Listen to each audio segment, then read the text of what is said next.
আসন্ন জাতীয় সংসদ নির্বাচনকে সামনে রেখে প্রার্থীদের তালিকা চূড়ান্ত করেছে বাংলাদেশ জাতীয়তাবাদী দল বিএনপি। ৩রা নভেম্বর সন্ধ্যায় রাজধানীর গুলশানে বিএনপি চেয়ারপারসনের কার্যালয়ে ২৩৭টি আসনের প্রার্থী তালিকা ঘোষণা করেন দলের মহাসচিব মির্জা ফখরুল ইসলাম আলমগীর।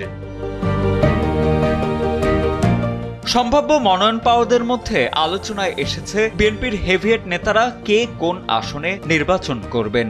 আসন্ন নির্বাচনে হেভিয়েট প্রার্থীদের মধ্যে বিএনপির চেয়ারপারসন বেগম খালেদা জিয়া ফেনী ১, বগুড়া ৭ ও দিনাজপুর ৩ আসন থেকে ধানের শীষে প্রার্থী হচ্ছেন। আর বিএনপির ভারপ্রাপ্ত চেয়ারম্যান তারেক রহমান নির্বাচন করবেন বগুড়া ৬ আসন থেকে।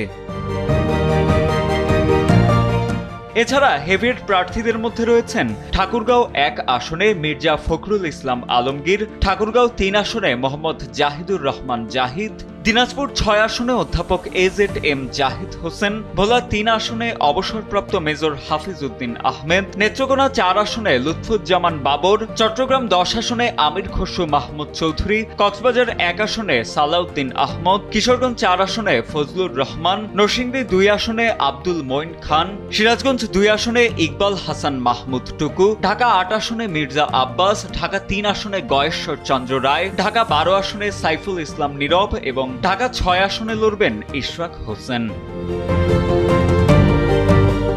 আগামী ফেব্রুয়ারির প্রথমার্ধেই জাতীয় সংসদ নির্বাচন অনুষ্ঠিত হওয়ার কথা রয়েছে। এর আগে ডিসেম্বরের শুরুর দিকে নির্বাচনের তফসিল ঘোষণা করা হবে বলে নির্বাচন কমিশনের পক্ষ থেকে জানানো হয়েছে।